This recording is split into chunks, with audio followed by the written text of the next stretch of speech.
welcome back to another episode of JP and the Beanstalk. Not just any other episode. No. 100 episodes. 100. You're in the Centennial, ladies and gentlemen. I've sat in this chair about 5-7 times, and then a different chair about 9-10 different times. We've sat in lots of different chairs in lots of different places. It's a great observation. And now we're here. The button back support has cycled through just a few iterations. Yes. Yeah, I know like we're at currently. It's a good setup. Yeah. Whoever set it up did a great job. Wow. Really great work. Really great work. Toot his horn more. We will have to give that person a crisp high five as a thank you. 2 thumbs way up. Oh, yeah. Well, to be here.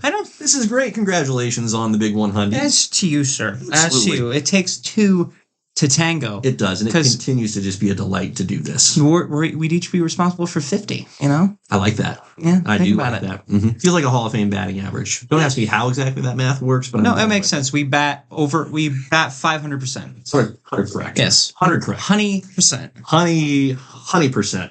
It's so great to be here. We appreciate all you listening and or watching. Thanks for tagging along with us for this great journey. With it being the Centennial, we're going to have some reflection time, which everybody loves. It's an opportunity to look back on the years that have been. But I'm getting a little ahead of myself. In the rundown, we'll, of course, go through the bi-weekly news of the pod. Spoiler alert, there's more Green Lantern talk. That's great. Our bi-weekly Green Lantern update. It's just a gift that keeps on giving. I genuinely get overly excited when I see a little bit of Green Lantern news just kind of come up on the old scrolling. I'm like, oh my gosh, there it is again. It's great. It's truly, it's the Hansel and Gretel experience. Like, there are just breadcrumbs being dropped, and I'm following them right into the witch's lair, and I don't even care. Let's go. Follow me in, won't you? But enough of that creepy analogy. We'll hit up a little bit of some of our most favored segments. I'll give a little opining my point of view on a little Thunderbolts and Brave New World difference. Difference, you might ask? Yes, difference we will discuss. We'll also react briefly, breaking our own rules because, well, it's our show and we can break them if we want to. Damn right. And we're going to break our one rule. It's our rules. And talk just a little bit, ever so briefly, about the first couple episodes of Daredevil Born Again. Let's just say it's great to have it back. And yes, normally we wait until the show is concluded to provide our recap, but tonight we break our one rule. Just for a wee bit. It's not too much. Just one little tidbit. Just a little light murder. Yes. Not heavy murder, just light murder. Spoiler. Yeah. We'll, of course, talk about one thing we changed about a couple beloved comic characters, villainous this time around. And then the reflection time begins. How did we get into comics? Something for us to discuss we haven't discussed for a while, so I'm looking forward to hearing Bean's perspective on that topic. We'll recommend for you, dear sweet listener, some comics that we are either currently enjoying or have enjoyed in the past.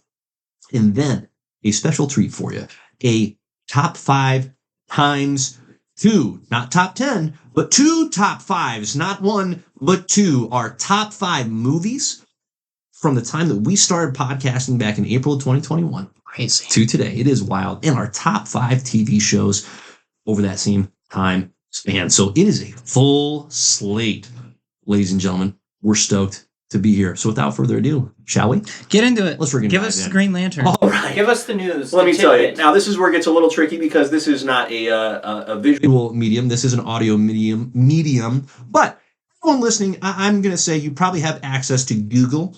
Do yourself a favor and Google Aaron Pierre and Kyle Chandler and or the upcoming HBO miniseries Lanterns, and you will be blessed with a first shot from the show of Aaron Pierre as the beloved Green Lantern, John Stewart, and Kyle Chandler embodying Hal freaking Jordan. And if you look ever so closely, not that I usually look at another man's hand, but in this case, you will note Kyle Chandler rocking a green ring. It's right there. It's right there. I see it. It's right there. I looked it up. I Googled it. That's right. You did it. Way to execute. I had to show people how to do it. Proof. They didn't know how. No, they didn't know how. No. These tutorials are important, especially for the elderly like myself. Yes, it's Aaron, Aaron. That's right. Aaron. Yes. Just make sure you get that right. Not spelled differently than that. No. Now, is this really news? No, because we knew the show was happening, but it sure is fun. Kyle Chandler looks hilarious. The hair just a wee bit disheveled, and for all of the and justifiable grief that we have given the show for casting older folks in certain roles, I'll be damned if this didn't get me very excited. In spite of my I'm gonna not necessarily die on the hill because I want to see the show before I die, but yeah, they could have gone a different direction with the casting, but you know what? This is going to work. It is crazy how the first picture of them is of the cool guy walk away. It is. You know what I mean? It's guys don't look at oh yeah, we just blew something up. Yeah, exactly. So they're going to get down to business and do whatever after that shot. So right. That's what I got. No, that's really all there is to draw from it. I don't know how I feel about the ring. I'd like to get it closer. It's too far away. And also, who knows if that's how it's going to look at the end of it. No. They can edit that. It's a ring.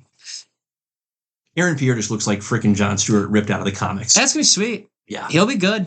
I'm excited. He will. That's going to be really fun. Really, really fun to watch him roll as Jon Stewart for a good stretch of time, because it's not just going to be this one show.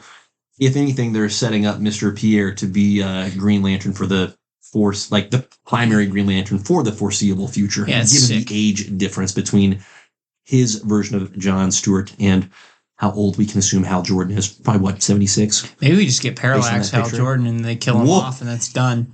Right out of the gate. You know what I mean? Wouldn't that be something? And then they can get away with the old and the white and the hair. Mm-hmm. You know what I mean? It might work. Okay. That'll hit like a truck, though. Wow. There's all kinds of potential there. So that's really the extent of our news. So thank you, Lanterns Show, for continuing to, for the last several months, just drop nuggets on our behalf. The Oscars happened. Who cares? We didn't watch them. We don't talk about the Oscars. They've become extraordinarily stupid, dumb, irrelevant, every negative connotation you can apply to them. Horrid. It's just true. And it's a shame because it's self-inflicted. And I remember well over 20 years ago now, this would have been back in 2001. 2001? No, excuse me. 2003, 2004. Yeah, 2004. Boy, that was a journey. Sorry, everyone. The Oscars after The Return of the King had come out, and it tied the record for, I believe, 11 combined Oscar awards. That was a fun award show to watch as someone who loves the Lord of the Rings movies. That was just a freaking night of Lord of the Rings in New Zealand having a great day. Yeah. So that's pretty sweet. But since then, for those of you that care, the viewership numbers have just been on a steep and steady decline. And again, it's self-inflicted. It's a bummer. And I think that's all I'm going to say about that. I did watch Conan's monologue, but that's because I like Conan. Sure, well, I didn't really care afterwards. Conan's a national treasure. Yes, so I agree. I'm glad we're on the same page with that. Did you ever watch his Clueless Gamer bits? It's hilarious. They're glorious. If you ever want to understand my management style, it is Conan O'Brien. Okay. Doing employee reviews. Oh, yeah. That or like when he's just walking through the hallway and he's just spilling everybody's stuff. Yeah. Yeah. Yeah. Interesting. I'm not even lying either. That is exactly 100%. That's incredible. My management style. That's incredible. So. Love that. All right. Pivoting a bit from the news, marketing continues to roll out for Thunderbolts movie, which is next on our list, coming out here in early May. So we're a little less, let's say, than 2 months out. What I wanted to draw attention to, and we won't dwell on this for a terribly long period of time because we got a lot of other great things to talk about, but Thunderbolts just dropped either today or yesterday a 1-minute trailer. And do they need to drop another trailer at this point? No, but it's a 1-minute cut up. And it's just freaking brilliant. Like the tone, the pacing, it's tongue in cheek, it's loud, it's abrasive, it's highlighting all the characters that we want to see. And it's not showing us too much. It's not showing us more than we've even seen. Frankly, it's showing us just a little bit different of a cut up or sequencing of scenes that we've already seen before in previous marketing. And I just want to call attention to the fact that same studio made Thunderbolts, that made Brave New World. And these are two vastly different marketing experiences. Thunderbolts feels very confident to me. Like they are going, hey, we don't have to show more than we want to in order to get people to come to this movie. All we need to show, like, for example, we don't need to show a certain set piece or an enormous this, that, or the other. We just need to show certain sequences of the movie that aren't going to give any significant plot points away, and that's going to be entertaining enough to draw people in.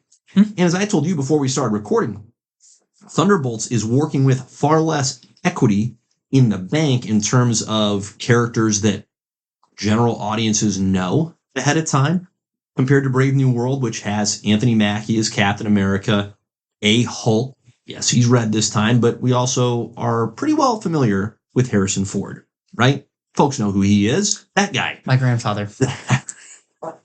That's right. In an alternate life, that is exactly how it should be. You know what? We should do a DNA test. I don't know how we get Harrison's DNA, but let's try that. Okay. Him and bucket mine. list thing. And we clone. Oh, there's almost no doubt. We need younger Harrison Ford again. But Brave New World, by contrast, goes ahead and shows us and everyone cut after cut after cut from the end of the dang movie. The end of it. Yep. And like we've discussed on our previous pod, wouldn't that have been much more fun had that been a surprise reveal? What a novel idea. So I'm just drawing attention to the fact that it can be done. You can not give away your movie, and you can still have people come see your movie, because I suspect that the turnout for Thunderbolts is going to be strong. Now, is it going to top the overall numbers of Brave New World? I'm not necessarily calling that shot, but certainly I will say relative, yes. relative to the cost of making this particular Marvel movie, I think you're going to get a much better return on investment.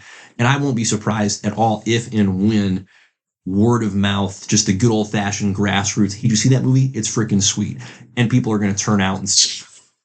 So Thunderbolts just feels super confident, but the contrast in marketing styles has just been so fascinating to me to watch unfold. So there you go. There's my little spiel. Yeah, I would definitely agree.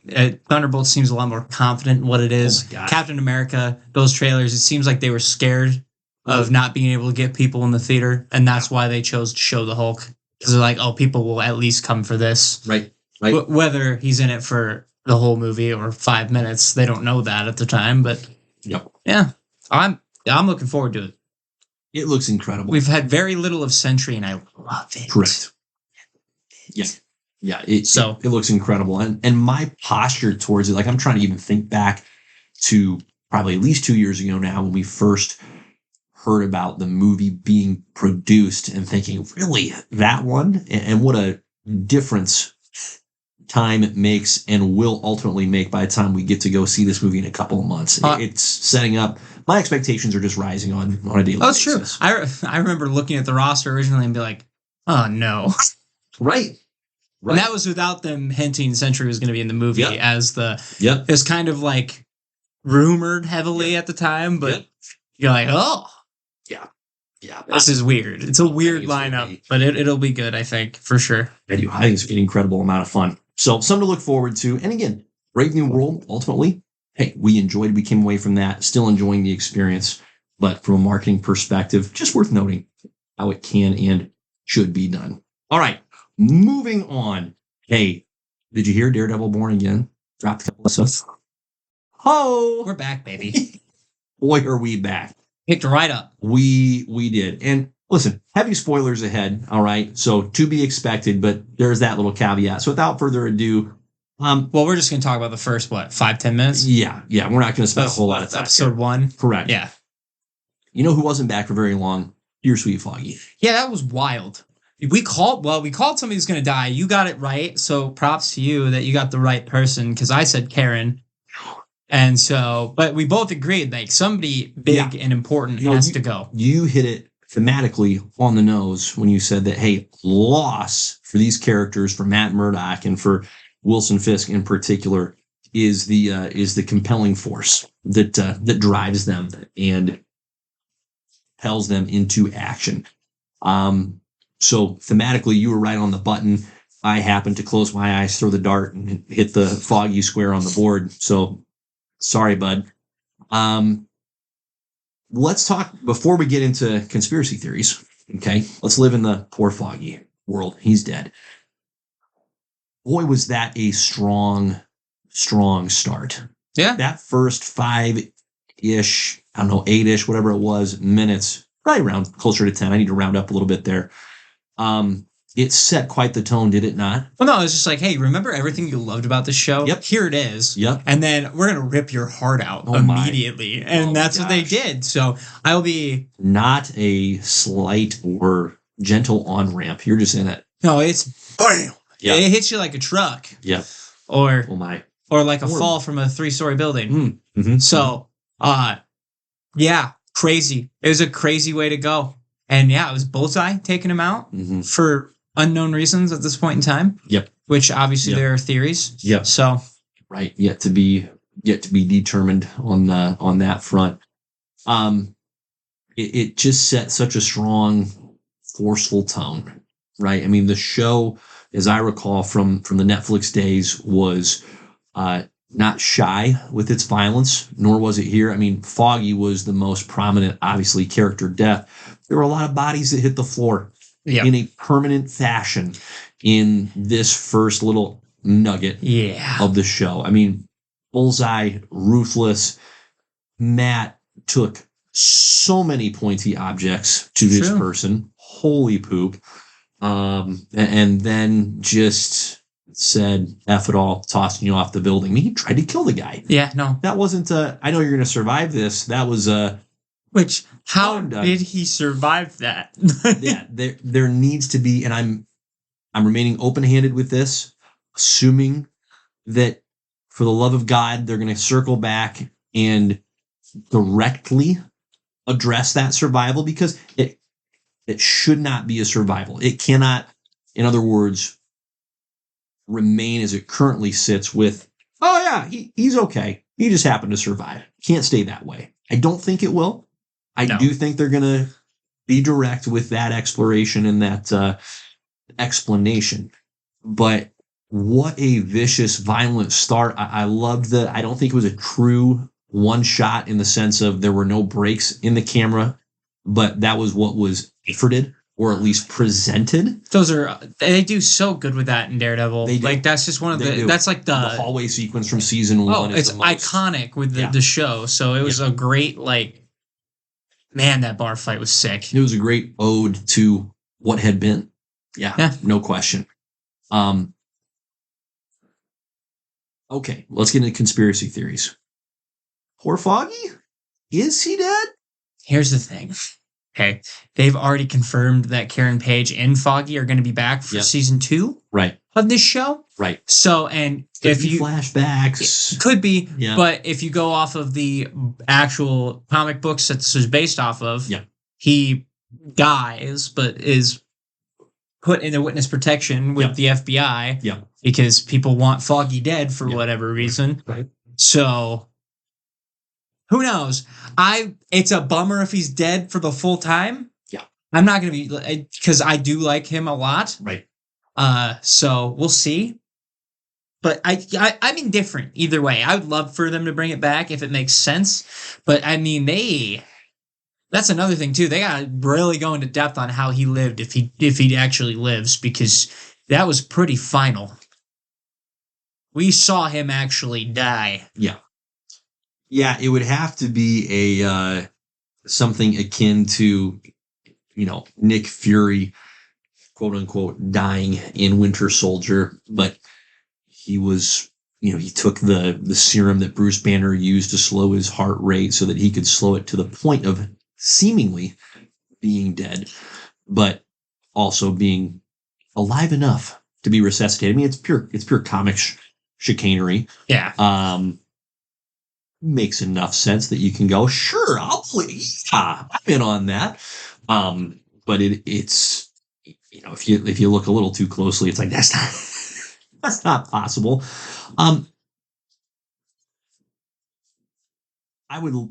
trying to decide what I would prefer. Here's the weird thing. I'm still like legitimately undecided on whether or not I would like to see Foggy come back, or if I'm at peace with his character arc being concluded with this show. I'm honestly in the same boat as you. I don't care. Yeah. To be honest, which sounds like terrible, but I did like the character. There's nothing wrong with the character. It's just where do you go with him after this? You know, Foggy needs a little bit of an upgrade if that's the case. Like I do like Daredevil's upgrade after this as well. So I don't know. It definitely needs to be, if they're gonna bring him back, it needs to be a story worth telling to have him stay back and come back around. Correct.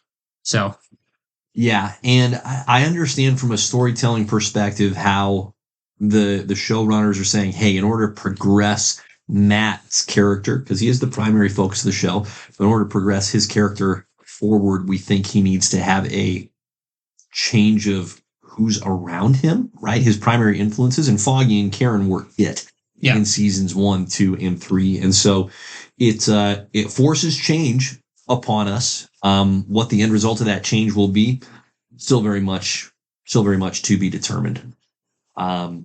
So we'll see. In the meantime, we'll see if we can't gain a little bit of inner peace and clarity on what do we want to happen to Foggy. Yeah. I'm also hoping Bullseye gets an actual comic accurate suit as well. Mm-hmm. It's like he's in the mid stages. Right. Like we'll get he's final like a Daredevil season 1 version of his suit. We'll get final form soon, and it's gonna be sick. Just don't. And I said this last podcast, for the love of God, do not give him have a Bullseye scar on his forehead. No. Terrible. That's an easy one to steer clear of. That's a no-go from me, dog. Yeah, no question. Listen, bottom line, it's great to have the show back. I think it got off to a strong start. Oh, yeah. Now, 2 episodes does not a show make, and we've got 2 entire seasons of 9 episodes apiece before we can fully close off this particular chapter of this version of Daredevil's story. But 2 episodes in, I think we can feel hopeful and good about where the rest of the show is headed. So they got the tone right. Just remains to be seen what they do with the story and the character development. True. Fun start. Okay. All right. There we go. We broke our rule. Back to following the rules. Hey, let's hit one of our favorite segments that we haven't hit in a while. It's been a long time. It has been a piece. So we're excited to jump back in here to the good old-fashioned one thing you'd change about a comic book's character. Now, you rightfully pointed out that it had been a piece not only since we had done this particular segment, but since we had highlighted folks on the more villainous we do a lot side of the aisle. We do. We tend to, we're good guys. We like the good guys, but we Speak for yourself. No. We need to give the villains their due, because without them, who would our heroes fight? The answer is each other. But since they can't do that every time, it's nice to mix in some villains now and then. So today's candidate on the DC side is dear sweet Sinestro. Yeah. Beans, you go first. What would you change with Sinestro? With Sinestro, this one was tough for me. This was tough. Both of these characters that we picked were tough. Because, what I said, because one of his main things is he wants to pretty much just show the Green Lantern Corps that his way is the better way. He does. So I would actually like to see that play out a little bit more. Mm-hmm. He did it for his home planet and a little bit of his own sector, maybe. But I would like to see that on a more galactic threat, right? So I'd like to see him be in charge of several solar systems. Maybe he's forced the Green Lantern Corps out completely of those sectors. Mm-hmm. And I would just like to see what those planets look like and how they're run by him on that level, because then it gives the Green Lantern Corps something more to fight for, right? And maybe you can even show that some of these planets actually prefer the Sinestro Corps over the Green Lantern Corps, because I think that would be interesting too, and be like, oh yeah, fear is better than willpower, and it would just, because let's be real, the Guardians are turd burgers most of the time. Those guys are old, senile turd burgers. Their perspective is old. Not super helpful. No. In most instances. They have made mistakes. Lots of times. So anytime you self-appoint yourself, let me try that again. Anytime you appoint yourself to a role and give yourself a particular title, problems are going to follow you. For sure. Especially when you just say, hey, so we're the Guardians of the Universe. That's us. And everybody's going, why? You? Why? Why you blue, small, white-haired old man. Like your blue Yodas? Yeah. Interference? That's it? Do we know? We just are. Okay? Yeah, there should be more questions asked at that point. Yeah, so I would like to actually see them have to deal with that. Yeah. Because then maybe, it would be kind of satisfying to watch Sinestro be right just a little bit. Mm-hmm. You know? Yeah. It gives him more validation for him as a leader and as a member of the Corps. So that's what I would have. That's perfect. For Sinestro. No, that's perfect. We are, this is the first time I think this has happened. We are almost 100% aligned here. We are reading each other's notes. My thing for Sinestro, very similar to you, not a thing that you said that I disagree with. I want Sinestro to win. I do. I want him to freaking win. Here's the deal. Sinestro is one of those villains, okay, that's not a chaotic persona for chaos's sake. He utilizes fear, has embraced it, and turned it into a tool because he genuinely believes it is the most effective tool to creating safety and peace in the galaxy. Now, that's a misguided perspective, but he is all in on it. And so he is totally, in his own mind, justified in every action that he takes. And it's why he is more than willing to align himself with just these freaking beasts that are attracted to the idea of a Lantern Corps based on fear, because there's plenty of minions within his, as he styled it, the Sinestro Corps. It's the Yellow Lantern Corps. But, again, interestingly enough, similar to the Guardians of the Galaxy giving themselves their title, Sinestro said, no, it's not the Yellow Lantern Corps. It's the Sinestro Corps. So, yes, his hubris runs deep. He did make it, in a sense. You got to give the evil mustache guy some credit. He did do it. I'm just saying, not the most humble of characters. No. But he is sincere in his beliefs, and I agree with you. I think it would be a lot of fun to watch a lot of fun to watch the Green Lantern Corps be the rogue corps. See the Guardians just get smoked. You have your handful of Green Lanterns that are still out there, perhaps trying to resuscitate the Corps, but they're being actively hunted by the Sinestro Corps and attempted to be weeded out, right? So almost a little evil Empire rebellion action going on there, but let Sinestro be the big dog. Let him and his Corps be more powerful, get the Green Lanterns on their heels more than a little bit. I think we need to see Sinestro win. Yeah, because even from my research, when he built the Sinestro Corps, it's not like he started going back to conquering planets. He went right after the Green Lanterns. He built up an army to go after them first, thinking that it would be better to take them out before actually going for the conquering. Yeah. So, and part of his long game in that effort was prior to the emergence of the Yellow Lantern Corps, okay, a Green Lantern was not permitted to kill. It was a restriction to the point of if a Green Lantern attempted to kill another sentient being, their ring would automatically deactivate and would not reactivate until that Green Lantern had presented themselves before the Guardians pled their case, and the Guardians said, okay, well, you can have your ring back on now. Okay, so it was that strict of a policy. Sinestro's posture was, hey, the Guardians are doing this out of fear. They're afraid of killing. So even though they say willpower is all, they're actually acting out of fear. I'm going to prove it. And he did, because he put so much pressure on the Green Lantern Corps, because his Sinestro Corps was just, they had no such rule.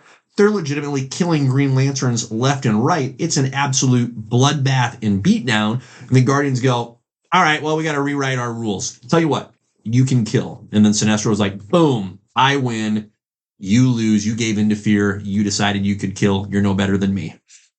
Wild stuff.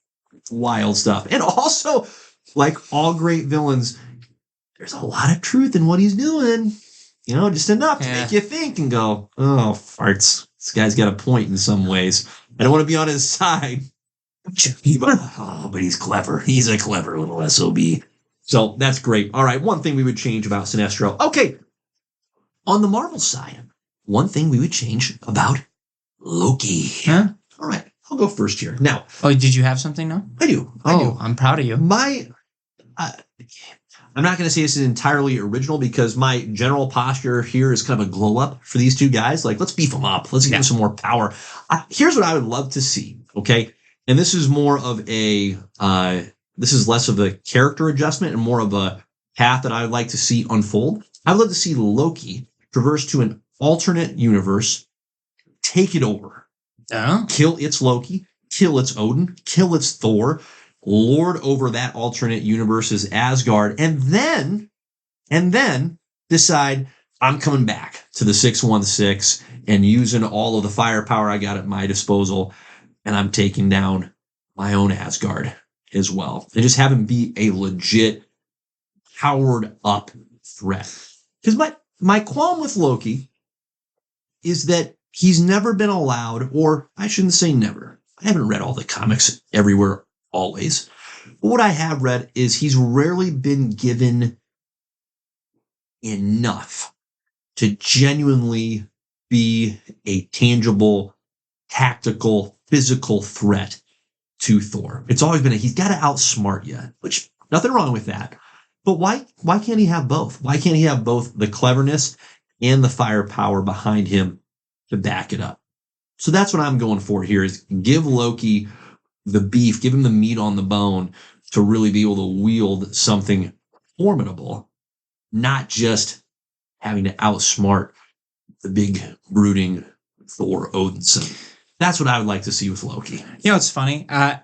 Mine's in the same vein. Not like that, but like I came to the same conclusion. Loki always feels like, and he's a very strong fighter. So it's not like he can't fight. It's just, you just always know he's like a tier or half a tier down from Thor. Right. So one option I had, which has been done, but it's a very short run from what I understand. I said make Loki the Sorcerer Supreme for a good portion of time, just to see what he would do with it. And he like I said, he was the Sorcerer Supreme in the comics for a wee bit, and then Strange took it back. Of course, but let him have a run with it. Right, Doctor Doom actually currently is the Sorcerer Supreme in Marvel Comics right now.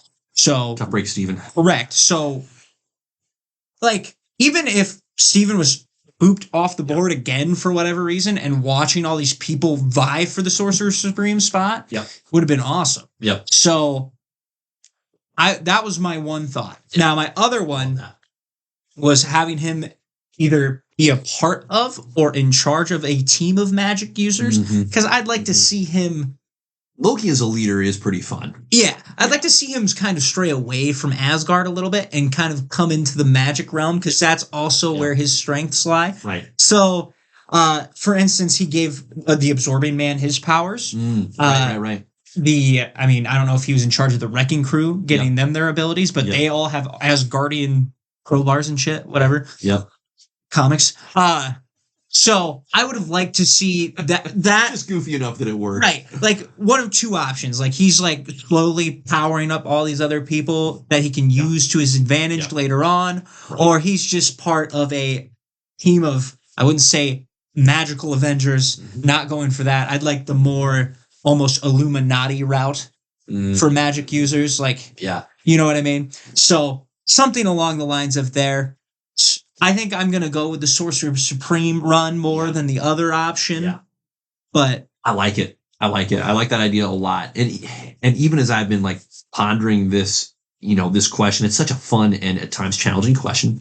Fun, challenging. One of the things that occurred to me while you were talking about Loki being in charge of a team is like, these are like the perfect characters to put in charge of a team. The characters that criticize and belittle every leader that they're put under. And it's like, fine, you know what? You go be in charge. And then watch them sometimes flail around and flounder.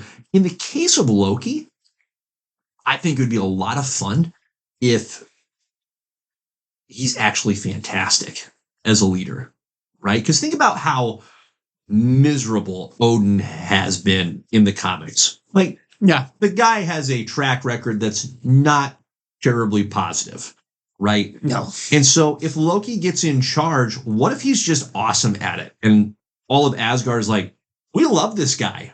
This is great. He's our king. We're a big fan. Big fan. That Odin dude, turd burglar. That'd be a lot of fun to watch and to witness. Yeah, because the other thing I thought too is like, well, he's probably already been imagined with Mjolnir, so I don't really want that. Yeah. But maybe that's the upgrade that he needs though too, is just a weapon. Maybe the staff is enhanced, something like that, right? Sure. He just needed he needs a little bit of an oomph, like a permanent oomph, to put him up on the level of Thor more often than not. Necro sword. Which that's almost too overpowered, you know? Yeah. But also Thor is the All-Father at that point. Yeah. So. Interesting. Fun to ponder. That's one of those conversations that's just never really over. Cool. All right. Hey, one thing you change about Loki. That's great. Well, Beans, let's pivot here into some reflection time as, once again, we will remind ourselves and everyone we are on episode 100. Incredible. Super fun. You asked a great question about, hey, how did we get into this? How did we get into comics in particular? I think that's a great topic, great thing to discuss at this particular point in time. Makes all the sense in the world. So you go first. What was your path to getting into comics, my good friend? I was 6 years old, and I went to Tobey Maguire's Spider-Man with my dad. That's how it started. I loved Spider-Man. And then, I kept going to that kind of stuff with my dad after that. Sure. I remember going to Iron Man with my dad. That was awesome. Yeah, so after Spider-Man, I was always interested in superheroes after that. My first comics I read was Age of Apocalypse, which is a very odd, weird first run. I would get it from the library. I loved Morph in those comics. Yeah. Morph was my guy. So it's amazing. That was my first comic book read, was Age of Apocalypse. I remember spending some of my summers when I was little on the Marvel Wiki on my laptop, and I went from A to S, which is, I don't know what else I was supposed to be doing with my life. There's probably lots of different options, like going outside would have been great. And that's great. So, and then I just got super invested in the Marvel movies and DC, and rightfully so. So of course. It was a very instant grab and pull. But, you also grow up with the cartoons on there. I had Justice League animated series, and I had the 90s Spider-Man, and Ben 10 fits in that genre, although it's not Marvel or DC. So the superhero genre was always a pull after Spider-Man. Also, the Green Goblin gave me nightmares. Specifically, when you said 6 years old, I'm like, there's a couple of jump scares in there with old Willem Dafoe Green. Him pretending to be the old lady in the burning building is a horrifying thing for a child to see. Like, I'm actually... you have no chance at that point. I'm actually surprised because as a kid, I was kind of a wussy. So I figured that would scare me more than it did. I'm surprised it didn't. But I went to that movie in theaters, loved Spider-Man. Was a Spider-Man guy ever since. I mean, you're looking at Halloween's. I was Hulk, Batman Beyond, like 3 different times because Batman Beyond was awesome. Had my own bat claw thing. It was awesome. Anyways, I love it. Getting distracted. I don't know. Yeah, so that's how my whole run started, and that was just that became the thing. That's great. That was your intro. What? Okay, so you read Age of Apocalypse first. What did you keep on reading as you just kind of progressed through and further into that realm? Those are great questions because it was definitely on and off. I actually I did more of my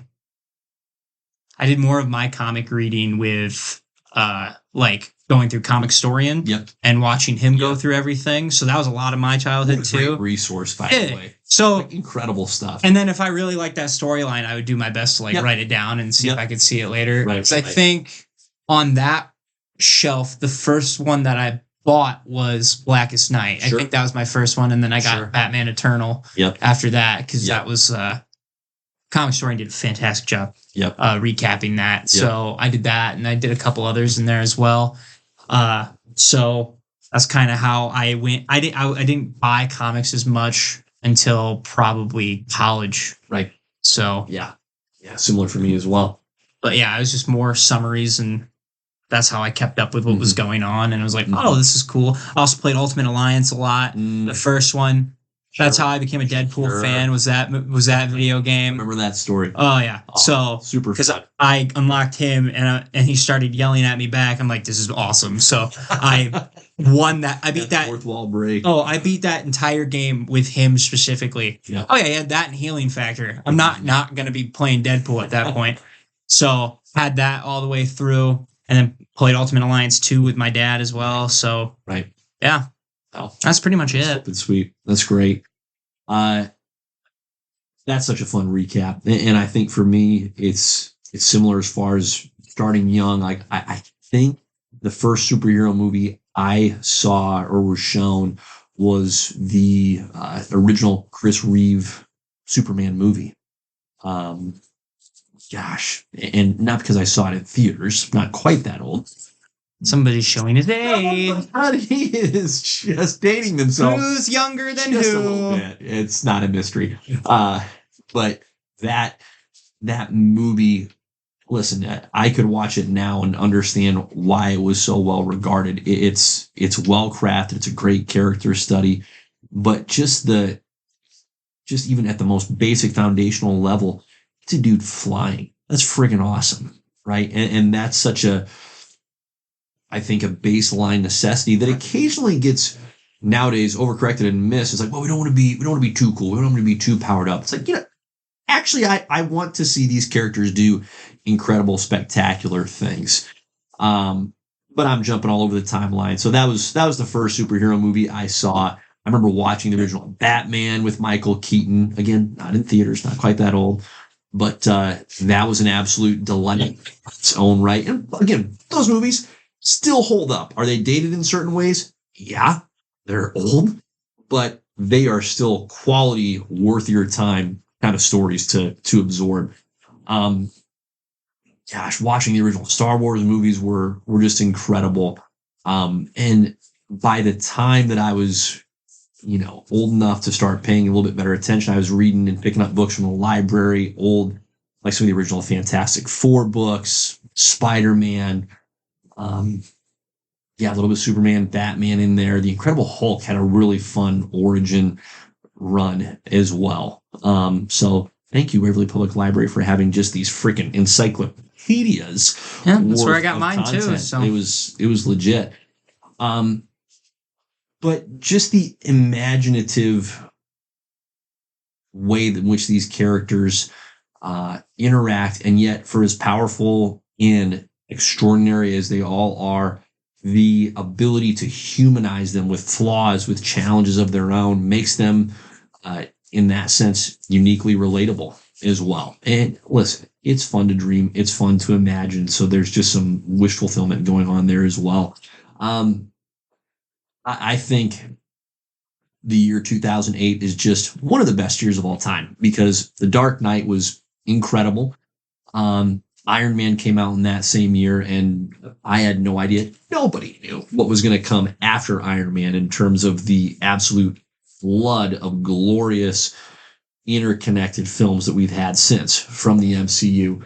But I remember distinctly after watching Batman Begins back in 2005, I was like, I've got to get back into actual comics at that point. And so that was where, for me, I started collecting comics and try to be really intentional too about kind of curating, hey, what's actually good and worth reading. And there's plenty in comics that, sure, it's happened, but you can frankly just skip it. It doesn't matter that much. But YouTube at that point had become a much more robust resource. Comic Historian has such phenomenal content. But sometime after 2008, after The Dark Knight and Iron Man, it's like there's just got to be some great stuff to read. And so I started getting into the reading portion of the comics more and more and more. Somewhere along there, I don't remember what year it was, I read the Sinestro Corps War storyline, and that was just another, explosion of, oh my gosh, this story in and of itself is incredible, and there's so many characters that I need to learn more about, and it just branched off like a freaking tree, so many different threads that in a lot of ways I've been chasing ever since. So it's a delight to interact with this medium. I think the quality of content has been consistently stronger over the years, like the art in particular, it's hard, not impossible, but hard to pick up a comic, open it up nowadays, and look at it and go, "This is a little rough." There are some really talented, dedicated folks putting in some sincere time, energy, and effort into production. And I would also say though the old school stuff does have its like, although it's not updated to the times, it still works really well for that period. 100%. Yeah, I think there was a stretch in the late 80s and 90s where comics just looked weird for the most part. Yeah, some people tried too hard. Some people did some weird, not great enhancement kind of things. So it's just like, this is just silly at this point.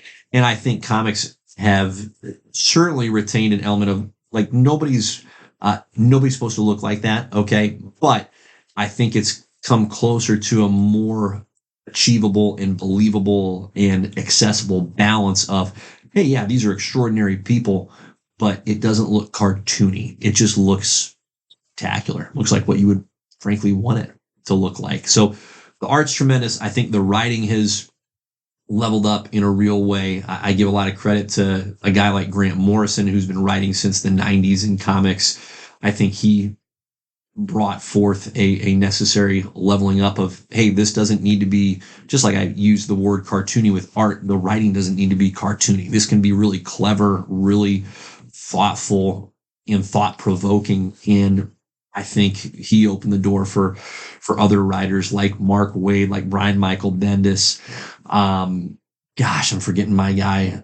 I have a guy, Jeff Johns on the DC side. Tom Taylor as well. Tom Taylor now, Tom King, Scott Snyder. And so there's a lot more worthwhile content now than there was 15-ish years ago. But it's a credit to all the folks that have been grinding away at that role for a while. So it's what I tell anybody that's going, okay, so why comics? It's like you're going to have such a unique experience because you have these interconnected stories and the art is glorious and you have an almost endless well of stories to just enjoy and soak into. And just when you think you got it conquered, it's like, you know what?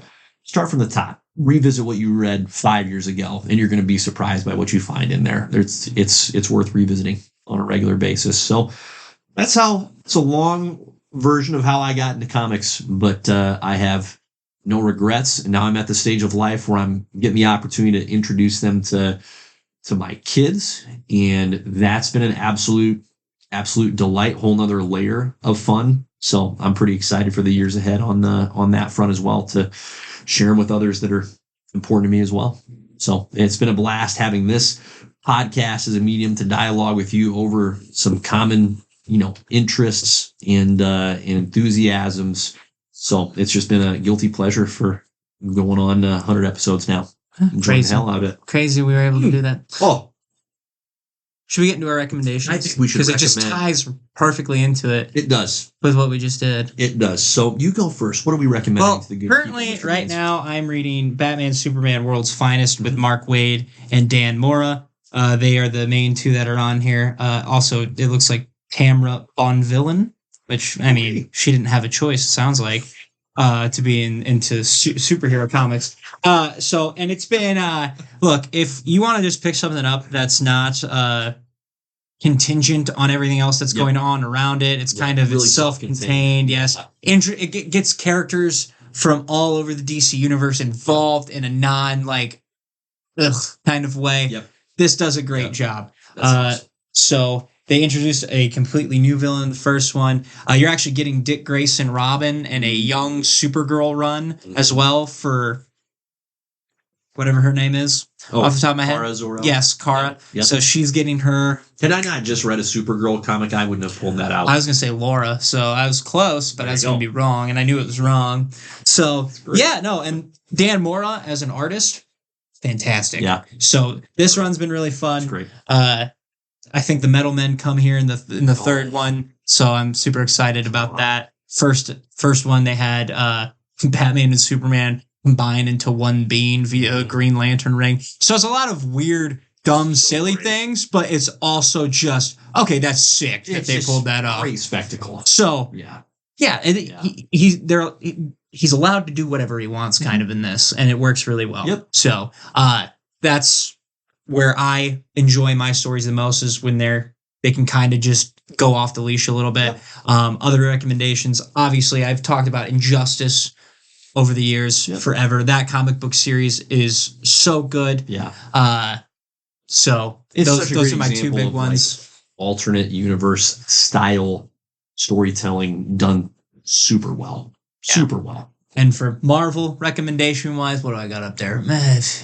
Secret Wars? Yeah, I do have Infinity. I do have Secret Wars. Those are both good. The Deadpool, I'll tell you, Deadpool Trilogy. That's that'll be my recommendation. So it goes Deadpool kills the Marvel Universe, where he kills literally everybody in the Marvel Universe, to Deadpool Illustrated, where he kills like old time book characters like Moby Dick and Little Red Riding Hood and stuff like that, because he finds if he wants to kill comics as a whole, he has to kill the characters that inspired these other characters. And then the third one is Deadpool versus Deadpool, which is our Deadpool 616 going up against that version of Deadpool. Amazing. Who has pretty much eliminated every character possible, and it's just Deadpool's running around. So it's a brilliant trilogy. That's my other Marvel recommendation. Phenomenal pulls, sir. My recommendations, I pulled some items off the shelf that at different times have compelled me further up and further into the comics world. So Grant Morrison, I mentioned him earlier, his Justice League run. This is either late 90s or early 2000s. So it's got some of that art that at times makes you go, well, what are we doing here exactly? But weirdly, it works. And yeah, late 90s. But the thoughtfulness with which he writes these characters is so great. They have strengths, they have weaknesses, they have flaws that can be exploited, but their unity just sets them apart. So the Justice League run by Grant Morrison, terrific. Planet Hulk, you want to talk about spectacle in comics? Good Lord. This is as spectacular as it gets. You get to watch Hulk out for a good stretch of time, and you can get stretched and challenged just a wee bit. So that's fun as well. I mentioned the Sinestro Corps War earlier. Hey, look, there's Sinestro winning. Congrats, bud. You did it. Spoiler, that's not really how it goes in the comic, but the cover, he gets the glow up there. What a ride this one was. The number of characters that were utilized during this story that I had not previously been aware of was just wild. I was still able to follow and enjoy it as its own self-contained work. But like I said earlier, boy, it just sent me on a wild chase of I got to learn more about Superboard Prime, the Anti-Monitor, and so many others. It was just an absolute freaking delight. Batman the Long Halloween, heavy influence on the Dark Knight film. Terrific classic Batman comic. And then finally, first volume of Brian Michael Bendis's Daredevil run. Not as good as comics get right there. The art by Alex Maleev is redonkulous. The tone is unparalleled. It's such great character-driven content, not just for Matt Murdock, but also for Wilson Fisk and his path. But comics are so rich, man. Like there's so many great characters to enjoy and dive into, and stories to there's something get surprised by. There just is. And if you're considering it and you're intimidated by the prospect, there's a lot of resources available. You don't have to take our recommendations, but if you do, you won't be disappointed. True. We're smart. There's a lot more accessible, enjoyable entry points than you might think just looking at the whole decade's worth of Marvel and DC's catalogs. Don't get intimidated. Don't get overwhelmed. There's something for everyone, as you said, and there's plenty of great places to start and jump into. You don't have to start at Spider-Man number 1, 1960 to understand all of Spider-Man. Right. You can if you want. To be honest with you, it is fun to go back and be like, this is kind of funny. And see how this progressed over time. Yeah. But you don't have to. And to be clear, like, nobody has read all of the comics everywhere. That's just an unfeasible task. There's just nobody that's done that. And nor should you. There's a lot of comics worth avoiding. So 100%. Be intentional. Utilize your resources. Heck, hit us up if you need a particular recommendation that we didn't already lay out for you here. Because you're just denying yourself of something really rewarding, enjoyable, fun. And this is perhaps the most important part, the way that it allows you to connect with others who share the enjoyment of those characters. That's, I think, something particularly unique about comics is these characters are known to everyone, even if someone hasn't read the comic book, they've seen a movie or show about that character. And so there's so much common ground that it creates with you and with others that it just creates opportunity for relationship. And that's what life's all about there, friends. So there you go. Got a little mushy there for you. I didn't like that. Let's get out of there. Let's get out of the mush. Let's do top 5, shall we? It's time. It's time for another 2 classic JP and the Beans top 5s. We have the top 5 TV shows from episode 1 back in April of 2021 to the present of March of 2025. And then we're going to hit the top 5 movies again from April 2021 to present. Do we start with movies or do we start with TV shows? I think we start with TV shows. All right. That's where I would like to begin. Okay, good, because that's the weaker of the two lists. Top 5 TV shows. You want to go first or you want me to go first? Beans, you go oh my goodness. First. I didn't like that answer. Okay. Number 5. Now, I just want to say the TV show list for me was very weak. Sure. This is a weak list. I have Moon Knight at 5. Wow. Okay. Yeah. Because I'm going to be honest, there's not a lot of other ones that I like too much as that. So, we just look, Marvel was a lot of hit and miss with their shows over the years. Yeah. A lot of hit and miss. There's a couple gems. I know there's going to be one probably on your list. There's no doubt. That is definitely not on mine that you loved way more than me. I love the Moon Knight character as a whole, so I'm a little biased because that show does piss me off just a little bit. Sure. All right. If this was a top 4, I'd feel more comfortable. Yeah. So 5, Moon Knight kind of just got thrown in there to get thrown in there. And like I said, caboose there. I'm more invested in the future after the show. Yep. That's kind of where that comes. The horizon's a lot brighter for this one compared to the other ones. Mm-hmm. So Moon Knight is my number 5. I love that. That's a good number. That's a good number 5. And there's plenty of potential with that show. No question. And just for a little point of reference, part of what I've enjoyed doing, putting these together, is reminding myself, like, when did these come out? Moon Knight was released March 30th of 2022 is when we got episode 1. So we're real close to 3 years ago now. That doesn't seem possible. We've been doing this for 4 years. I know. That's even crazier to think about. That's crazier. It truly doesn't seem possible to me that it has been 3 years since that puppy came out. That's truly wild to me. Okay. My number 5, just double checking my dates here. There we go, is Shogun, which came out just a year ago, February 27th, 2024. The quality of this content from a production value is just about unparalleled. What I really enjoyed about it is I am not I enjoy history in general. American history in particular is my sweet spot. What really I enjoy. So feudal Japan from the 1500s, totally out of my depth. Although I did see the Tom Cruise cinematic masterpiece, The Last Samurai, but that's in the 1800s at that point. Doesn't even count. And it's not based on real history anyway. Shogun was just a freaking delight. The drama is terrific. All of the performances are freaking outstanding. And for a show to have that much Japanese in it and still be accessible for a non-Japanese speaker like myself, I thought was really, really impressive. But it balanced out just a long list of characters, and I thought I gave them all their due diligence. So quite the show. Shogun, my number 5. Okay.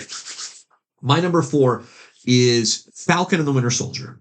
First episode dropped March 19th of 2021. So just after we started this podcasting venture. We're kind of in the midst of it. I mean, potato, depends on who you really ask, but we're fudging some dates here because, again, we got to make our own rules. And then it wrapped up on April 23rd. I thought this was one of the best Marvel shows. The character exploration that we got with Bucky Barnes and Sam Wilson was just outstanding. Their repartee was a delight to watch from episode 1 till the final episode dropped. And even though the show concluded with Sam Wilson taking up the shield and the Captain America mantle, and I had recently read the comics run where Bucky takes up the shield, it's like, ooh, Bucky. It still concluded in a really strong fashion. I still get it. And having seen now Brave New World, it's like, yeah, Sam Wilson's Captain America. That's all right. That works. But the show itself, to bring the attention and the focus back to it, was so fantastic. We got U.S. Agent introduced to us in the form of John Walker. He's going to be a treat to watch, of course, in Thunderbolts. But what a great job of focusing in on the characters and what it is that makes them tick and how to make them grow. Falcon and the Winter Soldier is my number 4. My number 4 is Loki. Yeah. Great show. They brought my boy Ki Hoi Kwan back into the relevancy. Boy, did one of the things to bring him back, and I loved it. I loved every second of him coming back. Now, technically, it was everything, everywhere, all at once that brought him back, but if this helps, okay? Let's say it was Loki. For the love of God, we need to. So I know our boy Gundy really loved that Everything, Everywhere, All at Once movie. So Gundy, shout out to you if you're listening. It's a one-time watch, and don't get me wrong, it wasn't a bad. There's just a lot going on. It was in the name. I'm with you. It's in the name. So yep. Anywho, appropriately branded. Loki was fantastic. It really it carried the MCU on its back in the sense of moving the storyline forward, 100%. Kind of focusing on what the main problems were going to be for the multiverse. Yep. Now, it was not, because it wasn't Loki's fault that the multiverse saga hasn't worked out. Oh, no. It was not his fault. No. It was not that show's fault. That show did everything it could, and it did it well. And no question. For that, because when they introduced it, I don't think either one of us thought it was going to be what it was. No, I distinctly remember one of our earliest pods previewing the anticipation level that we had for the respective shows. Loki was at the bottom of the dang list. Yeah. And rightfully so. And yet, what a reversal that was. Yeah, there you go. Yeah, so that was my number 4. Your number 3, sir. Number 3 is from a more recent one. Yeah. Creature Commandos takes the 3rd spot. Oh. This just goes to show, like I said, for me, Marvel TV shows were weak. Yeah. Weak. Yeah. And Obi-Wan did not do itself enough justice to get on this list either. Yeah. Isn't it? It's a shame. I know. Yep. I'm sorry. That last final fight could not carry that onto this list. It couldn't. It had some real high highs, but really low lows. Yep. I loved everything that Creature Commandos brought. Yep. It really makes me hopeful for DC in the future. Yep. It just goes to show that James Gunn is a master at writing characters. Mm-hmm. He just is. That's his thing, his character work. Yep. He's at the top of the game. He's phenomenal. No question. I never thought in a million years I would care about any of those characters. I care a lot about most of them moving forward. Yep. So congrats to James Gunn on that. Yep. Well done. Yep. Love it in an animated format. That format worked really well for that show. Yeah. Cannot sing his praises enough. I got Creature Commandos at 3. Yep. I love that. It's a great pull. My number 3 is The Penguin. Dropped September 19th, 2024. Ran all the way through November 10th of 2024. Again, hitting the production value train. And you talked about character writing by James Gunn. James Gunn did not write this show, but he would be very proud of whatever did, because the character progression, the dialogue, every element of this show was dialed the heck in. Like it was incredible. And a show about the Penguin, A, shouldn't exist. No. B, shouldn't be so freaking well made. It was essentially a season of Breaking Bad in the DC universe, and it worked so well. The acting from Colin Farrell to Kristen Milioti was unparalleled. Like, those were some outrageous performances.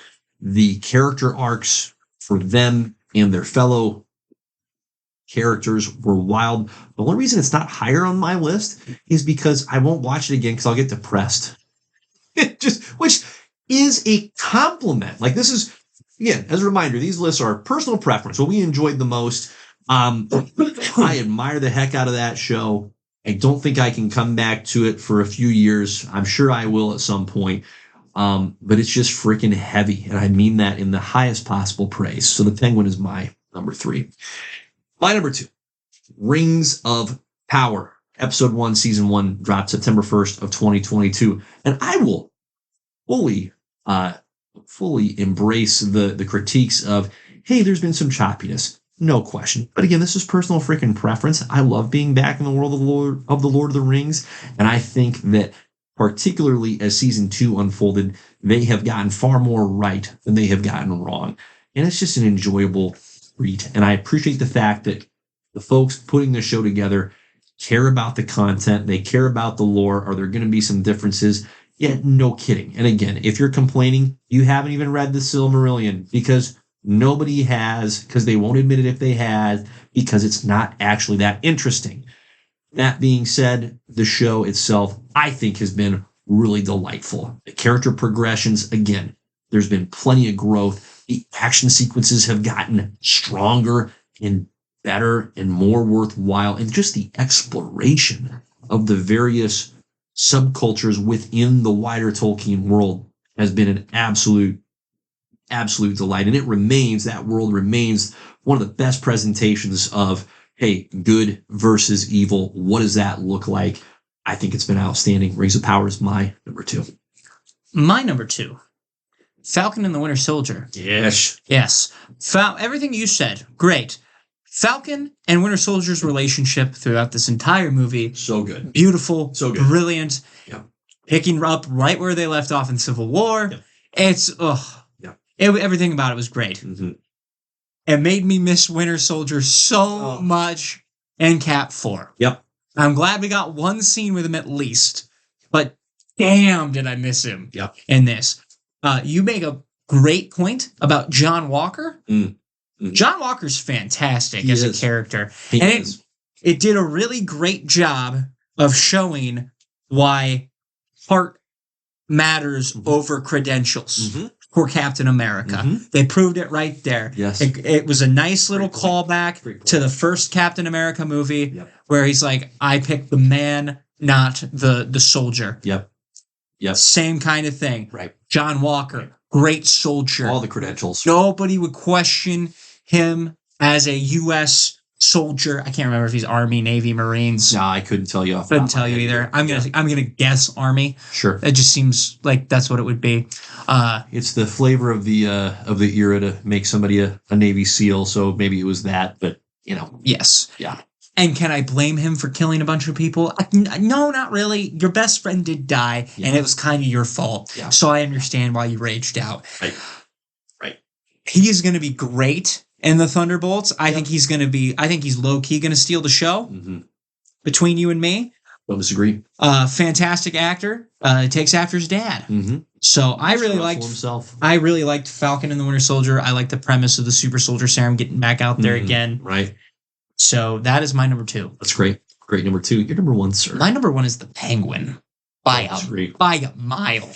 By a mile. This show blew everything else out of the water. I'm with you. It's probably not going to be a show you go back to time and time again, but it's definitely one of those things where once Robert Pattinson's time as Batman is over, and we're like, oh, let's go rewatch the Batman. This is an essential. Yes, it is. This is an essential piece now that you have to watch with it. It's not like, that doesn't matter. It matters 100% for it.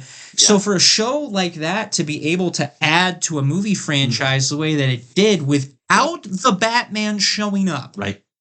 Batman's not here for whatever reason. We don't know why he's off the table. And hardly referenced. So, I mean, it just wasn't even a burden or a distraction. No. Yeah. Great point. And it was still fine. Yeah. And it needed to be that way so the Penguin could get to the position that he's going to be in for the next movie. Yeah. This was phenomenal. Building off of the Batman as well, because that movie's great. And he was fantastic in that movie, Colin Farrell. Yep. So that's what I got. I got that as my number one, and it's not even close. No. And I don't disagree with you. It's such a great pick for number one. The show, give it all the flowers. It's incredible. It's truly incredible. My number one, a show that showed up on your list earlier, is Loki. Ran from June 9th of 2021 and concluded on November 9th of 2023. For me, why this is my number one is the combination of the character development, the nonlinear storytelling, and just the sheer joy of seeing Tom Hiddleston as Loki and Owen Wilson as Mobius together for so many episodes. Your guy Ke Huy Quan tapping in there was phenomenal. Jonathan Majors acting career RIP, but he was terrific in this role. And he might come back. And he never say never. I just thought it was in the unfolding of this hidden yet at this point unknown realm of the MCU and the Marvel just world as a whole. The design was gorgeous. Like every element of it was so doggone enjoyable. There was a episode that I can remember off the top of my head where I thought, boy, it lagged there a little bit. And that's one episode out of, I wish I had the full count in front of me. 47. Maybe so. But over the course of 2 seasons, I thought it told one heck of a story, and the way it concluded, and it allowed every respective character to develop, and it just enhanced. This was the one show out of all of the Marvel shows that I thought genuinely leveled up the MCU around it and impacted it in a meaningful way. That to me brings it up to number one for the TV shows. That's the top five. That's our top five for TV shows. Real quick, something that as I was putting this together, I thought, hey, what are the best of the rest? What are some other shows that are at least in consideration? The Mandalorian, right, was coming out this time. Think about Mando. I didn't even think about it. That show's been so much fun. Like, I wonder if it shouldn't be on the list, but it didn't make the cut on this particular version. Probably should be over midnight. There you go.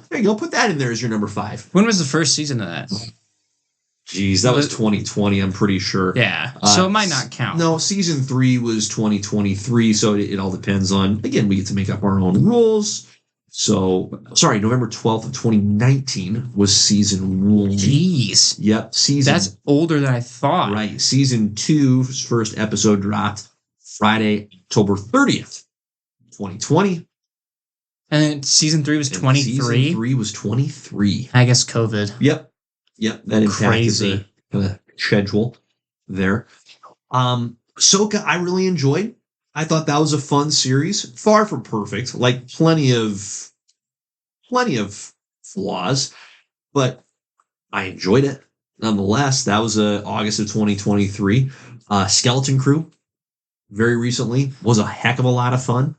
And there's a soft spot in my heart for WandaVision, so that was well made as well. Not like a personal, I really loved it kind of favorite, but I admired it. Put it that way. So there you go. Fair. Secret Invasion was also in there. Secret Invasion was in there. What else was in there? Kill me. What else did we waste our time with? Hawkeye was in there. Hawkeye's in there. Yep, Hawkeye's in there. She-Hulk, of course. Oh yeah. There's at least one other that I'm not thinking of. There were some real low moments. Anywho, but no need to opine on the poor. Let's stay with the strong.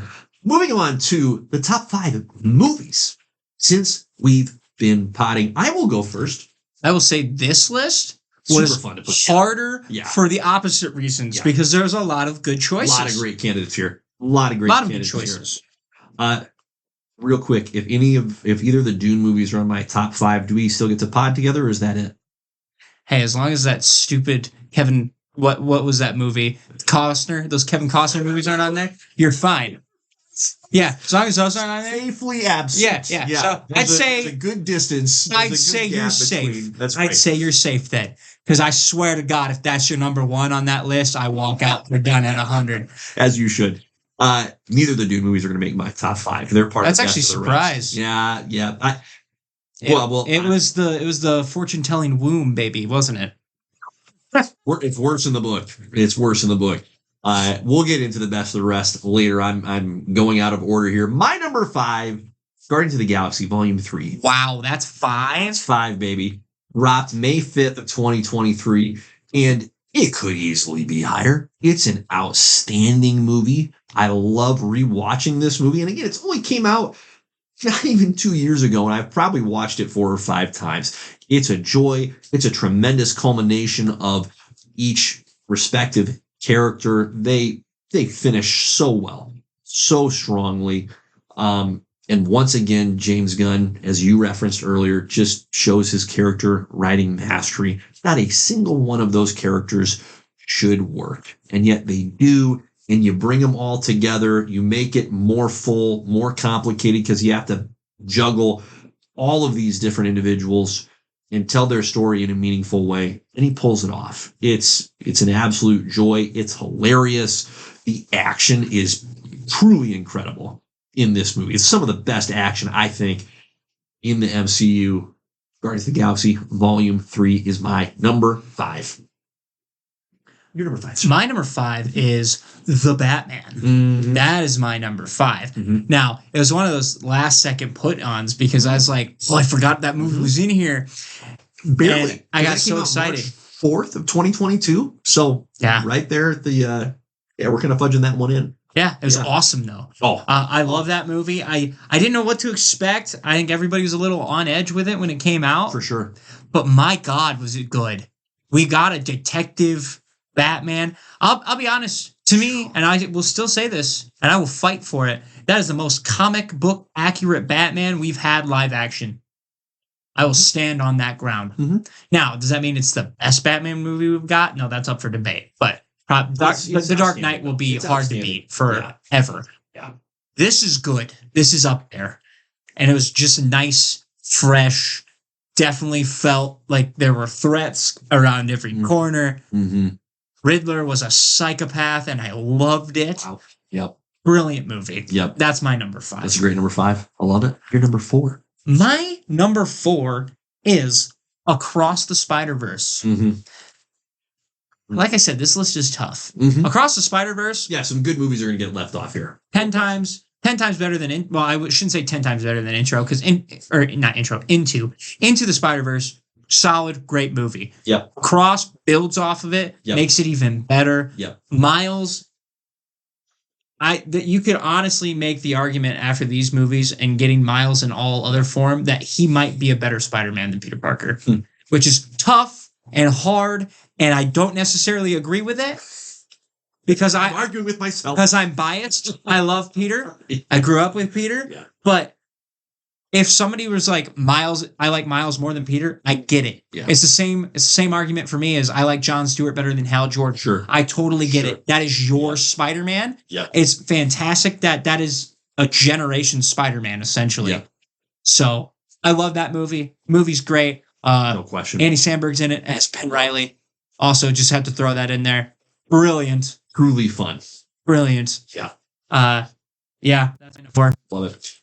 I have a Spider-Man movie as my number 4. It's a different Spider-Man movie. Mine is Spider-Man No Way Home at number 4. Are you high? Are you high? Not even a little bit. No. Feeling really good. And again, this movie could easily be higher. It's a terrific movie. And by terrific, I mean it's as good as it gets. Okay. But that's how I feel about all 5 of the movies on my list. Like, they're just as good as it gets. I would watch any of them anytime and be delighted. This was the first time that we had different versions of the same character show up in a movie. It was kept under enough wraps. Like, there was obviously plenty of smoke around the fire of the movie. We're going, I think we're getting this person. I think we're going to get this version.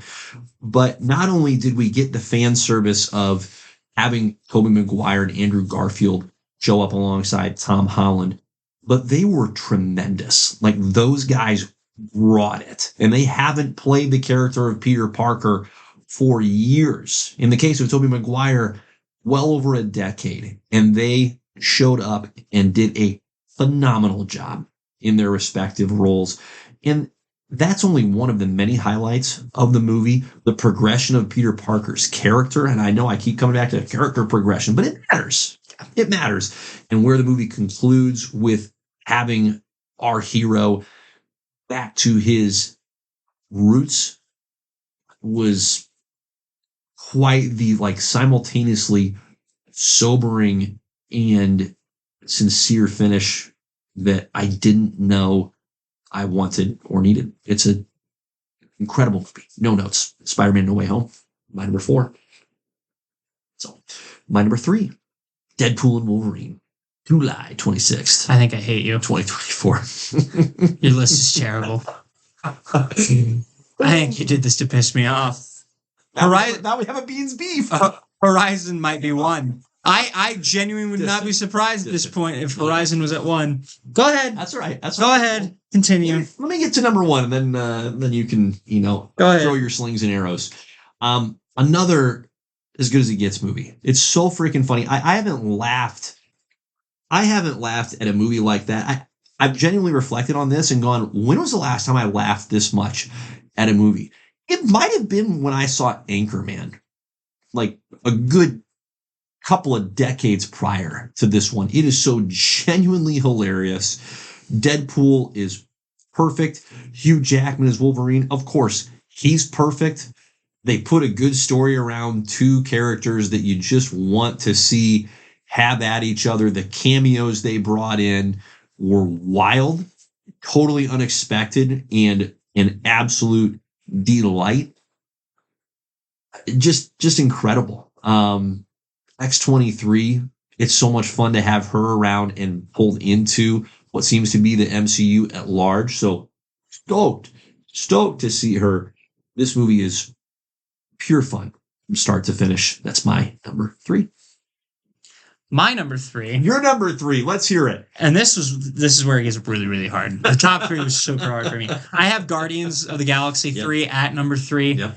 For all the reasons you said. Yep. Rocket's story alone is phenomenal. Their last little badass walk for that final couple of fights, brilliant. Oh, it's a beautiful. No Sleep Till Brooklyn, baby. Oh yeah, unreal. A perfect conclusion to arguably the best superhero trilogy of all time, and that's bold, but I stand by it. It's up there. There's merit to that. And I never would have thought that with Guardians of the Galaxy. Mm-hmm. Like, that shouldn't be how that is. Strong. Yeah. Thor should be higher. It's not close. Sure. So, Hulk should be there. They are. But we've only had one. So turns out you gotta have 3 to have a trilogy. The math doesn't quite, can't stretch it. Ant-Man and the Wasp, no, we knew that wasn't going to happen either. So, it's fantastic. That's where Guardians of the Galaxy should live. Yeah, exactly. Right? It should be in the Ant-Man and the Wasp realm. And it's not even close. No. So, thank you, James Gunn. Well done, sir. Guardians of the Galaxy 3 is my number 3. My number 2, somebody else had it lower for some stupid reason. Spider-Man No Way Home is my number 2. By a mile. Well, not by a mile, by a very short pacing. It's great. Short pacing. Look, Toby almost made me cry coming back. Oh, Andrew Garfield won me over. Isn't that incredible? Like, I think he had the best performance as Spider-Man out of the 3 of them, which would not have called that in a million years either. But to see them all 3 together interact and it makes sense, and they didn't detract from one another, that was awesome. Yep. It worked. Yep. And I want to see them get back together again. And I don't know if it'll happen. We can only hope with Secret Wars. But yeah, we got This is incredible. We got comic accurate Spider-Man at the end of the day. Yep. At the end of it, so I'm very excited to see what they do with it. Yep. That's my number 2. Great number 2. My number 2 is the Batman. Biased. No, I'm kidding. 100% up. It's total personal bias. I love the character of the Batman. That's my favorite comic book character, has been for a good coon's age.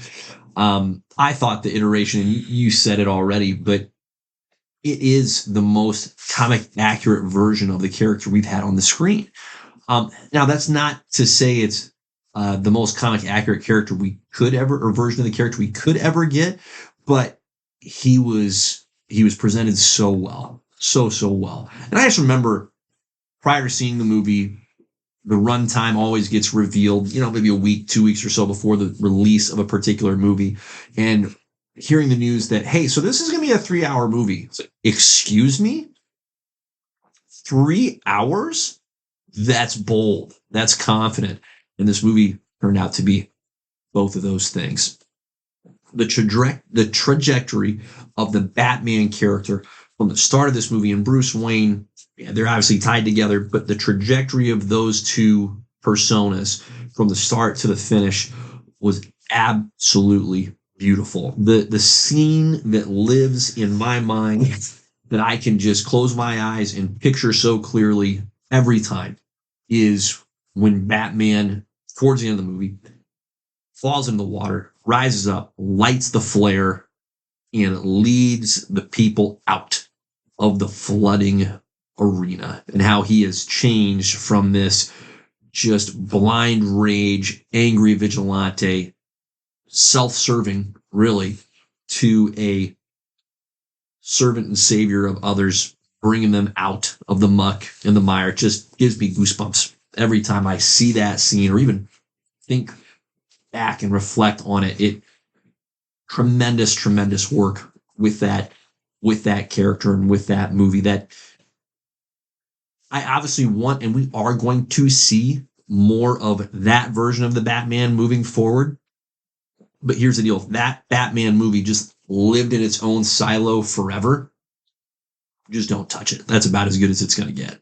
That's pretty perfect. So that's my number 2.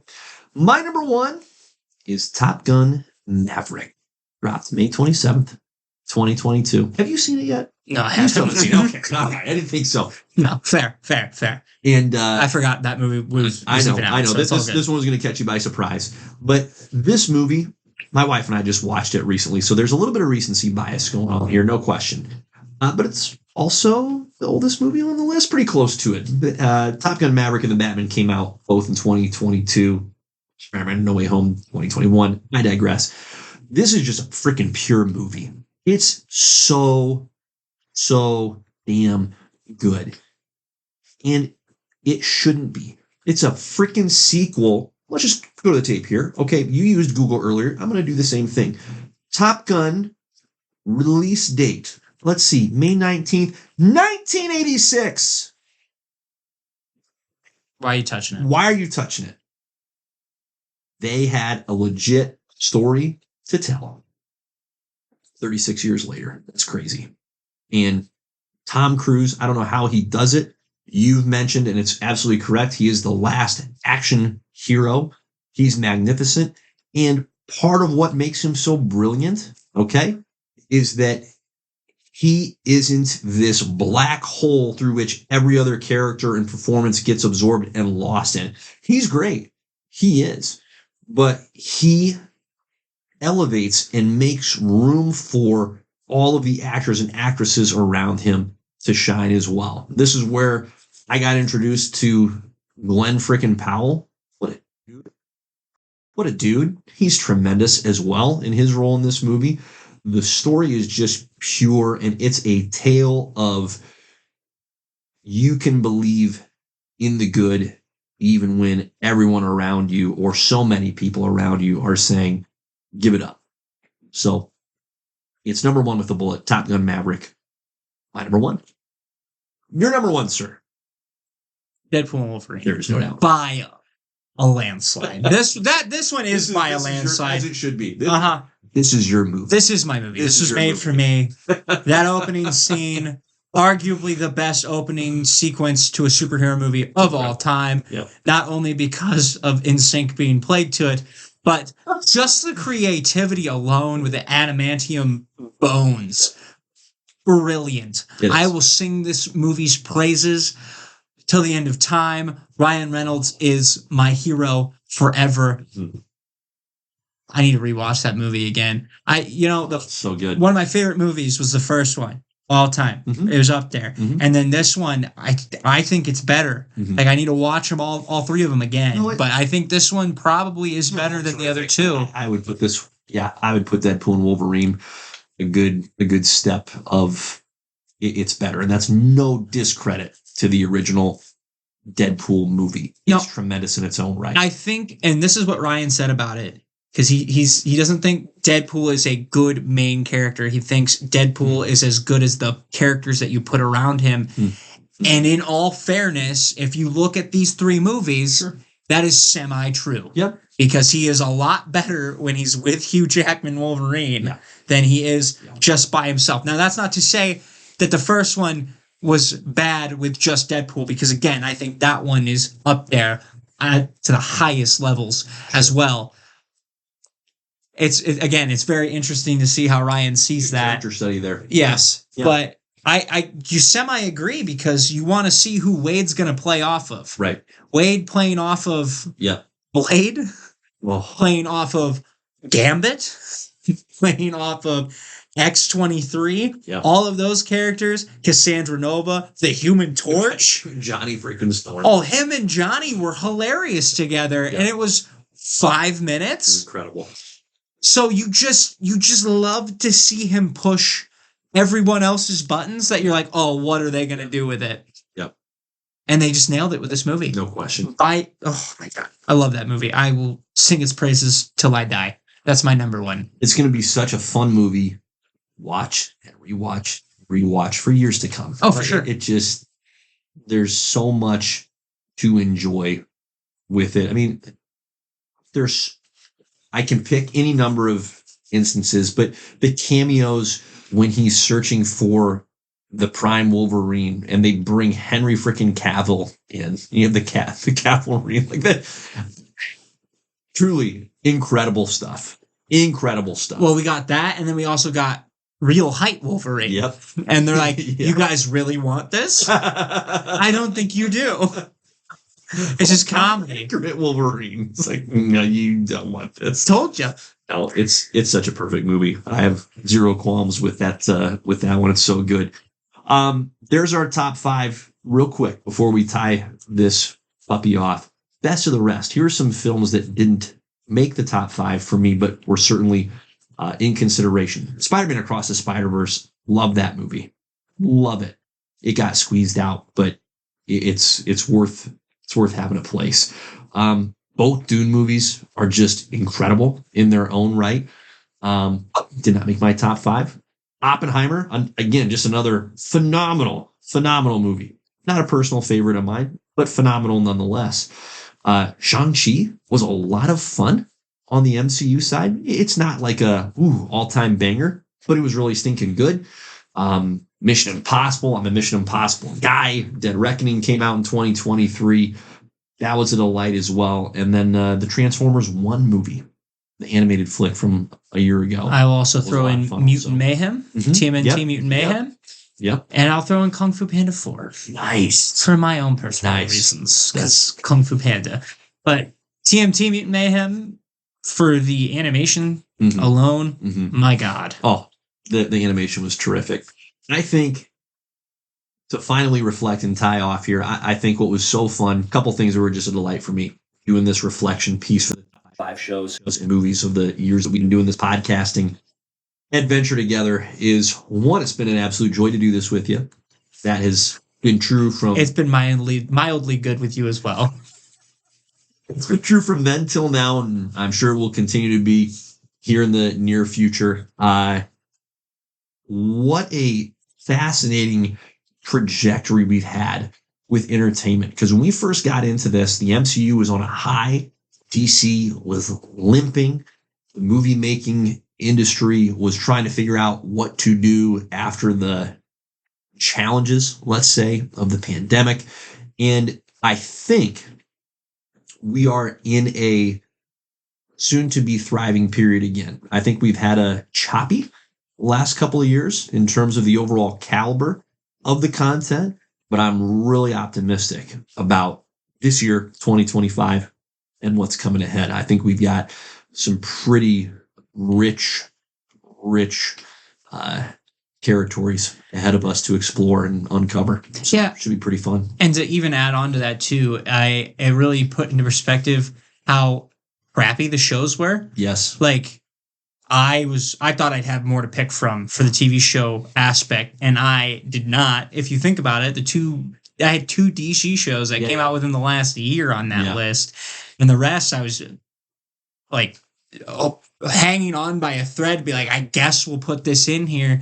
And we've had a lot of movies, even though last year we really didn't have that many. Correct. But correct. The quality was there, which is what we're looking for. Yeah. So I'm hoping that trend right there with the quality will start to reflect. I think if we would do this at episode 200, I think Daredevil will be on that list for sure, and whatever else we get.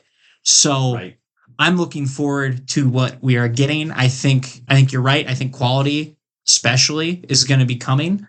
Yep. Because I think, and this is why we love competition. We want DC to be as good as Marvel because we want both to be healthy. Because look at what happened with Marvel when they didn't have anything to compete with. Yep. It went real quick because they didn't have to try as hard, and they thought they could pass some stuff by us, and it didn't work. Correct. DC, bless their heart, their movies were not the best. At least it was something that was like, okay, well, we do have to at least be better than this at that point in time. So I'm very happy that. I'm sad that movie, a good Wonder Woman movie. It was good enough in spots. I'm sad James Gunn can't be like a middleman for both franchises, but him being in charge of DC as a whole, I think is such a good thing for everybody. Moving forward. So that's what I will add to your spiel. And I think I'm as optimistic about anything in terms of the quality of the TV shows. And listen, we're talking about a pretty like narrow niche of TV shows. There's some really great TV shows out there. So we're not covering every TV show. We're staying in this realm of, hey, kind of sci-fi, fantasy, and in particular comics, right? But like we've talked about, Star Wars should be thriving in the TV show realm.